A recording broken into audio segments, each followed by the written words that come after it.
2024 లేదా 25లో డిగ్రీ లేదా బీటెక్ చదివారా? సాఫ్ట్‌వేర్ జాబ్ కోసం ఎదురు చూస్తున్నారా? అయితే కోడ్ జ్ఞాన్ 100 డేస్ కోర్సులో చేరండి. జాబ్ సాధించండి.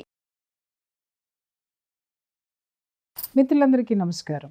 ఎన్నో విషయాల్లో న్యాయపరమైనటువంటి సలహాల కోసము మనం నాగేశ్వరరావు పూజారి గారితోటి చర్చించి ఎన్నో విషయాలకి సంబంధించినటువంటి ఆ యొక్క ఇన్ఫర్మేషన్ని మనం తీసుకున్నాము. అలాగే ఒక రీసెంట్గా కోర్టు ఇచ్చినటువంటి ఒక తీర్పు నాకు చాలా సంతోషంగా అనిపించింది. ఎందుకంటే అంతకుముందు ఇదే విషయాన్ని నేను సార్ తోటి చర్చించినప్పుడు ఒక విధంగా సార్ చెప్పినటువంటి విషయాలు విన్న తర్వాత ఒకంత బాధ అనిపించింది. కానీ రీసెంట్గా కోర్టు ఇచ్చినటువంటి తీర్పుతోటి నాకు చాలా సంతోషం అనిపించింది. ఆ విషయం గురించి సార్ మన ముందు ఉన్నారు, వారితో చర్చిద్దాం. సార్ నమస్తే. సార్ చెప్పండి, మీ మీద ఈరోజు చాలా పెద్ద ఫైట్ పెట్టుకుందామని వచ్చాను. ఇంతకుముందు నేను మీతో 2-3 సార్లు నేను అడిగినప్పుడు భార్యాభర్తల మధ్య విభేదాలు వచ్చినప్పుడు లేదా భర్త యొక్క సంపాదన ఆస్తి ఏదైతే ఉందో తగలేస్తున్నప్పుడు తన సహాయంతోటో లేకపోతే తన యొక్క దీంతోటో సంపాదించినప్పుడు ఆ యొక్క ఆస్తిలో భార్యకి వాటా ఉంటుందా, ఎందుకంటే తన సెక్యూరిటీ అనేది అవసరము జీవితంలో అని అడిగితే మీరు నిస్సందేహంగా నో అన్నారు సార్. అన్న ప్రతిసారి కూడా నా మనసులో ఎక్కడో ఒక విధంగా ఇలా ఇలా ఇలా గెలిపెడుతున్న బాధ అనేది ఉంది, కానీ బయటికి మాత్రం వ్యక్తీకరించలేరు. ఇప్పుడు చెప్పండి, కోర్టు రీసెంట్గా తీర్పు ఇచ్చింది, భర్త యొక్క ఆస్తిలో భార్యకి కూడా వాటా ఉంది అని చెప్పేసి. సార్ కోర్టు ఇప్పుడు ఇన్ని సంవత్సరాల తర్వాత మాకంటూ ఒక అస్తిత్వం నిలబడింది, ఇంకొక స్టెప్ మేము ఎక్కాము అనేటటువంటి ఆనందంలో నేనున్నాను. దాని గురించి పూర్తి వివరాలు చెప్పండి. ఇది మనకు కొన్ని తరాల నుంచి ఉన్న క్వశ్చన్. ఇది జనరల్గా ఏంటంటే భర్త ఆస్తిలో భార్యకు వాటా ఉందా అనేది కొన్ని తరాల నుంచి ఉన్న క్వశ్చన్. ఇది దీనిపైన జనరల్గా ఎవరికి స్పష్టమైన క్లారిటీ లేదు. ఓకే, అంటే క్లారిటీ లేదంటే కొంతమంది ఉంది అంటారు, కొంతమంది లేదు అంటారు, కొంతమంది ఎందుకు ఇవ్వరు, భార్యను కదా నేను అది చేసినా కదా ఇది చేసినా, రకరకాల వాదనలు ఉన్నాయి. ఇప్పుడు నేను ఎప్పటికైనా సరే భర్త ఆస్తిలో భార్యకు వాటా లేదు అనే చెప్తాం మనం. ఎందుకంటే ఎలాంటి చట్టం లేదు. భర్త బతుకున్నప్పుడు భర్త ఆస్తిలో భార్యకు వాటా లేదు. సార్ ఇక్కడ ఒక్కటి నేను అబ్లిగేషన్ ఏంటంటే, భర్త అంత సంపాదించడానికి కుటుంబాన్ని పోషిస్తున్నాడు కాదని అనట్లా. ఆ పోషించడానికి తనకి కావలసినటువంటి ఆ యొక్క స్థితిని గతిని ఇక్కడ ఇంట్లో సమకూర్చేది భార్యే కదా సార్. అటువంటి భార్య లేకపోతే ఆ సహకారం లేకపోతే అతను అంత స్థితికి వెళ్తాడా? అటువంటి ముఖ్యమైనటువంటి జీవితంలో ముఖ్యమైనటువంటి వ్యక్తికి ఆ హక్కు లేకపోవడం అనేది ఇన్నాళ్ళ వరకు ఎందుకు? అంటే స్త్రీ అంత చులకనా, భార్య అంటే అంత చులకనా? ఇప్పుడు దానికోసమనే కదా ఇప్పుడు మద్రాస్ జడ్జిమెంట్ ఇప్పుడు మీరు చెప్పిన పాయింట్లని చెప్తూ తీర్పిచ్చింది. అందుకే ఆనందం అనిపించింది. అందుకే కదా మద్రాస్ హైకోర్టు దాంట్లో తీర్పిచ్చింది. ఏంటి అంటే గృహిణి కూడా as a like A employee of 24 hours of the house. 24 hours of the house of the employee ఆమె. ఇప్పుడు మొగుడన్నా 8 గంటలు 10 గంటలు కష్టపడి మళ్ళీ ఇంటికి వచ్చి నిద్రపోతాడు. వీళ్ళు మొగుడిని తయారు చేస్తానికి పొద్దున్న 4 గంటల నుంచి మళ్ళీ పడుకునేంత రాత్రి 12 గంటల వరకు పిల్లలు అవి ఇవి చుట్టాలు సమాజము క్లీనింగ్ ఏమున్నా కూడా వీళ్ళు 24 hours ఇంటిని కనిపెట్టుకుని ఉండాలి కదా. దానికోసమే కదా మద్రాస్ హైకోర్టు గుర్తించి నీ ఆస్తులు ఎంతో కొంత వాటైరా నాయన అని చెప్పింది. సో చట్టం వేరు, తీర్పు వేరు. చట్టంలో ఎక్కడ కూడా ప్రొవిజన్ లేదు, వైఫ్కి ఎక్కడ కూడా ప్రొవిజన్ లేదు. వైఫ్కి ఉన్న ప్రొవిజన్ ఏముంటుంది అంటే ఆమెకు కావాల్సింది మాత్రమే ఆమె, అంటే మెయింటెనెన్స్ కావచ్చు, ఇల్లు కావచ్చు, ఉండటానికి ఇల్లు కావచ్చు, మెయింటెనెన్స్ కావచ్చు, హెల్త్ కావచ్చు, తర్వాత బట్టలు, ఫుడ్డు, మినిమం బేసిక్స్ ఏవైతే ఒక మనిషి బతకడానికి మినిమం బేసిక్గా ఏం కావాలనో వాళ్ళ స్థాయిని బట్టి భర్త దగ్గర నుంచి తీసుకునే అధికారం మాత్రమే ఉంటుంది చట్టం ప్రకారం. ఆస్తులలో వాటా ఉండదు. ఎప్పుడైనా ఆమెకు అందకపోతే, ఆమెకు సరైన ఫుడ్ అందుతం లేదు, లేకపోతే ఫెసిలిటీస్ లేవు, భర్తకు స్థాయి న్యాయం సార్ నాకు అర్థం కాక అడుగుతాను. అరే తల్లిదండ్రులను వదిలేసుకొని వచ్చి ఆ జీవితాన్ని వదిలేసుకొని వచ్చి జీవితం అంతా ఇక్కడ ఉంది అన్నప్పుడు చట్టం ఎందుకు చేయలేకపోయారు భార్యకి? చట్టం ఎందుకు చేయలేకపోయారు అంటే ఏంటంటే ఇప్పుడు మన భారతదేశం యొక్క జీవిత విధానం ఏముంటుంది చెప్పండి? General rule dependence. వైఫ్ ఎప్పుడు కూడా ఏం చేయాలి? జనరల్గా మన భారతదేశంలో మన రూల్ మనకు చేసిన ప్రకారం wife is always house wife. Work చేయడానికి అంటే మనకు జనరల్గా పెళ్లి చేసుకున్న తర్వాత భార్య ఇంటికి వచ్చేసి పూర్వకాలం మాట్లాడాలి. ఇప్పుడు మాట్లాడితే అంతర్జనాలు మనలే కాబట్టి పూర్వకాలం ఒక 50 సంవత్సరాలు వెనుక పోతే ఆ రోజులలో ఏముంటుంది? ఒక 50 సంవత్సరాలు వెనుక పోతే పెళ్లి చేసుకోవాలా, అమ్మాయిని తెచ్చుకొని ఇంట్లో పెట్టుకోవాలా, సంపాదించినంత జనరల్గా ఆమె చేతులనే ఉంటుంది, ఆమె పేరు మీద ఉంటుంది, ఆమె చేతులు ఉంటుంది అంతే, చేతులు ఉంటుంది, ఆమె ఖర్చు పెడుతుంటుంది, జనరల్గా అంతా హౌస్ అంతా చూసుకుంటుంటుంది, ఇంట్లో అమ్మ నాన్నల్ని అత్తమామల్ని బిడ్డల్ని కొడుకుల్ని మొత్తం వంశాన్ని అంతా అభివృద్ధి చేసుకొని ఉంటుంది అనేది సిస్టమ్. ప్రత్యేకంగా చట్టం ఎందుకు అనుకున్నారా సార్? తర్వాత ఆమె ఒకవేళ ఏదన్నా కారణం వల్ల మొగుడు నెగ్లెక్ట్ చేస్తే ఈ చట్టం తెచ్చారు అనుకో, ఈ కారణం వల్ల నెగ్లెక్ట్ చేస్తే మీ దగ్గర ఇది గుంజుకోవచ్చు అని చెప్పారు. ఆస్తులు అనేటివి అవి ఒక డైరెక్ట్ భర్త సంపాదించిన ఆస్తులు ఉండవు కదా ఎప్పుడు కూడా. అప్పుడు ఉమ్మడి వ్యవస్థ ఉంటుండే, యాన్సెస్టర్ ప్రాపర్టీ, ఉమ్మడి కుటుంబాలు, ఉమ్మడి ఆస్తులు ఎక్కడ ఇస్తారు అనే దాంతో అది ఎప్పుడో 1955 దేశం చట్టాలు ఇవన్నీ. సో అక్కడి నుంచి జీవిత విధానం మారుతూ వచ్చింది తప్ప ఇంకా చట్టాలు అక్కడనే ఉండిపోయినది ఒక పాయింట్. రెండోది ఏంటంటే అందరూ అర్థం చేసుకోవాల్సిన ఒక విషయం ఏంటంటే, అందరికి అర్థం కాని ఒక విషయం ఏంటంటే, చట్టానికి కాన్స్టెంట్గా రూపం ఉండదు.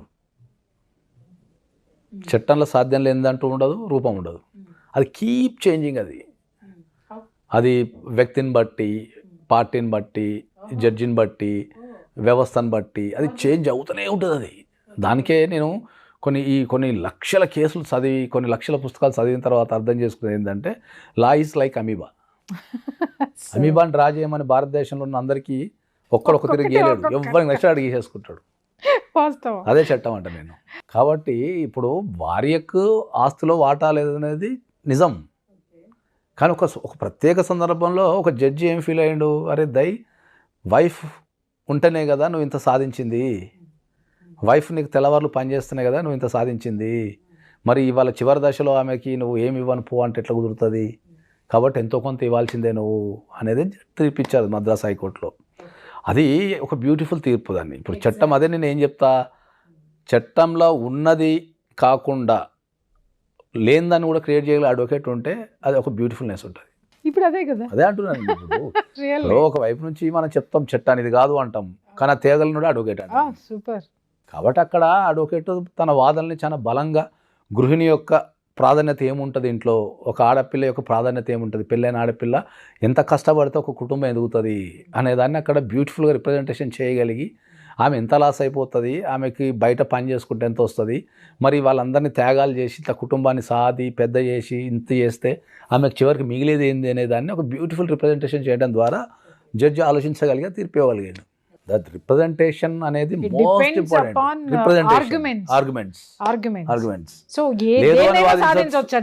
ఆర్గ్యుమెంట్స్ చట్టాన్ని ఎట్టైనా తిప్పచ్చు. అదే అడ్వకేట్కి ఉన్న బ్యూటిఫుల్నెస్ ఏం చెప్పనా, పొడిచినోడు వచ్చిండు అనుకో, జనరల్ ఇప్పుడు నా దగ్గరికి ఒక పొడిచినోడు వచ్చిన అతను సార్ నేను పలానా నుండి పొడిచినా సార్ నన్ను కాపాడండి సార్ అని వస్తాడు. అడ్వకేట్ డ్యూటీ ఏముంటుంది, పొడిచినోడు రాగానే మేము పోలీసులో పట్టలేం కదా, చివరి దాకా మేము పోరాడాల్సిందే. అదే పొడిచినోడు వచ్చిండు అనుకో ఏం చెప్తాం, మావనికి కత్తి అంటే తెలియదు సార్, కత్తి చూస్తేనే కళ్ళు తిరిగి పడిపోతాడు సార్, ఎట్లా పొడుస్తాడు సార్ అని చివరి దాకా మేము వాదిస్తూనే ఉంటాం. చివరి దాకా కర్మగాలి పొడిపించుకుని వచ్చిండు అనుకో, సార్ పలానా నన్ను పొడిచిండు సార్ అని వచ్చిండు అనుకుందాం సపోజ్, వాడికి అసలు పేగులన్నీ బయటికి పోయి అసలు తిండి కూడా తింటలేడు సార్, వాడు చచ్చిపోతున్నాడు, వానికి పేగులు మొత్తం తునకలు అయిపోయినాయి సార్, వాడి జీవితం అంతా ఖరాబ్ అయిపోయింది, వాడు పని చేయలేకపోతున్నాడని అడ్వకేట్కి చాలా మందికి అర్థం కాని విషయం ఏంటంటే అనుకోండి. కాబట్టి ఈ లాల మొత్తం మేజర్ రోల్ ఎవరిది ఉంటుంది అంటే అడ్వకేట్దే ఉంటుంది. ఎట్టైనా తిప్పగలిగే శక్తి, ఎటైనా రాయగలిగే శక్తి, తిమ్మిని తిమ్మిని చేసి ఉన్నదాన్ని లేనిదాన్ని ఉన్నట్టు, ఒకవేళ నిజంగా కళ్ళ మూడు జరుగుతుంటే కూడా, ఇప్పుడు కొన్ని సినిమాల్లో ఒక డైలాగ్ ఉంటుంది, ఎవడో కత్తి పట్టి ఇట్లా పొడుస్తాడు, వీడియో ఉంటుంది, వాడు ఏం చెప్తుంటే సార్ మావునికి కత్తి ఎక్కడ దాచుకొని తెలియక వాడిని కడుపులో దాచుకుంటారని కూడా చెప్పచ్చు. కడుపు పొడవలేదు సార్, వాడు ఎక్కడ కత్తి ఎక్కడ దాచుకొని తెలుసుకోక వాడిని కడుపులో దాచుకున్నాడు సార్ అని కూడా చెప్పచ్చు. వారు this is the beautifulness of the advocate. అంటే ఎటైనా తిప్పగలగచ్చు. సో ఒక కేసుని ఎటైనా తిప్పగలిగే శక్తి కనుక ఉంటే ఎటువంటి కేసు అని మనం గెలవచ్చు. ఇప్పుడు కోర్టు మెట్లు ఎక్కాలి అని అంటే ఎఫిషియెంట్ అడ్వకేట్ని పట్టుకోవాలి. రోలే ఉంటుంది మొత్తం చట్టంలో. 80% ఆఫ్ ద రోల్ అడ్వకేటే మొత్తం ఆఫీస్లో. అడ్వకేట్ ఆఫీస్లో పని జరుగుతుంది, అడ్వకేటే అన్ని సాక్ష్యాలు సేకరించాలి, అడ్వకేటే రిప్రజెంట్ చేయాలి. జడ్జెస్ ఓన్లీ మా దగ్గర ఉన్న మెటీరియల్ చూసి, మా ఆర్గ్యుమెంట్ చూసి మాత్రమే తీర్పులు ఇస్తారు. అడ్వకేట్ది హైయెస్ట్ పాత్ర. నాకు తెలిసి ఒక న్యాయం అనే పదం వాడితే దాంట్లో 80% అడ్వకేట్దే ఉంటుంది, మిగతా 20% అంతా సపోర్టింగ్ అట్లా. కాబట్టి ఇప్పుడు ఆ కేసులో ఆయన అంత బలంగా వాదనలు వినిపించడం ద్వారా the judge has realise that అరే భయ్ ఇంత ఉన్నప్పుడు ప్రాధాన్యత ఏముంటుంది, చల్ నీ ఆస్తులు నీకు ఎంతో కొంత వాటా ఇచ్చేమని రాసేసాడు. అందరిలో ఏమని రాయలే ఆయన అందరిలో ఏమని రాయలే ఆయన అక్కడ అర్థమవుతుంది మీకు ఆస్తి హక్కులో వాటా లేదు అనేది ఆయన చెప్తూ ఈ ప్రత్యేకమైన కేసులో ఏమని రాసిండు అంతే అందరికీ ఇవ్వాలని రాయలే ఆయన సార్ మళ్ళీ మీరు దీన్ని చెప్పకండి, మేము అందరం తెచ్చుకుంటాం. ఎందుకంటే అది మీ చేతిలో పని. ఒక తీర్పు బయటకు వచ్చిన తర్వాత అది మాకు అనేది మీరు ఒక మీరు provision ఎంచుకునే ఉంటది అడ్వకేట్ని అనేటటువంటి బట్టి ధైర్యం మీ వచ్చినప్పుడు అదే అంటున్నా మీరు ఎంచుకునే అడ్వకేట్ని బట్టి మీరు పెట్టుకునే దాన్ని బట్టి 100% దాంట్లో ఫ్యాక్ట్స్ బట్టి ఇంకా decide చెప్పాలంటే ఎట్లా. నెక్స్ట్ ఎలక్షన్స్ వస్తున్నాయి సార్. మా మహిళలందరూ ఒకటే అంటారు, ఆస్తిలో హక్కు ఎట్లా సమానంగా కూతుళ్ళకి పెట్టారో అట్లాగే భర్త దాంట్లో కూడా సమానంగా పెడితే ఓటేస్తామంటే చట్టం రాదంటారా? 33 పార్లమెంట్ లో Reservation. రిజర్వేషన్స్ 33% ఇవ్వాలని తెలిపి నాకు తెలిసి ఒక 50 సంవత్సరాలు అయింది అనుకుంటాను మరి నాకు తెలిసి కరెక్ట్. ఇప్పటికైతే బిల్లు రాలే బిల్ అయితే రాలే కాదు సార్, అది వేరు. అది అదే. Already elected people. అదే. ఇక్కడ టు బి ఎలక్టెడ్ ఎలక్టెడ్ అయినా అంత గాడికి అవుతుంది లేదు సార్, మా చేతిలో ఉంది. కాబట్టి ఒకటైతే ఉప్పందించాను, ఈసారి ఎలక్షన్స్ కి ఎవరైనా సరే మీ ఇంటికి వస్తే మాత్రం ఇదే చెప్పండి, ఈ చట్టం భర్త ఆస్తిలో వాటా ఉండేటటువంటి చట్టాన్ని తీసుకొచ్చిన పార్టీకే మా ఓటు అని చెప్పండి. లేదా పార్టీలకు కూడా చెప్తున్నాను, ఈ ఒక్కటి తీసుకొస్తామని చెప్పండి, తీసుకురండి. 10 కాలాల పాటు మీ పార్టీ అనేది రూలింగ్లో ఉంటుంది.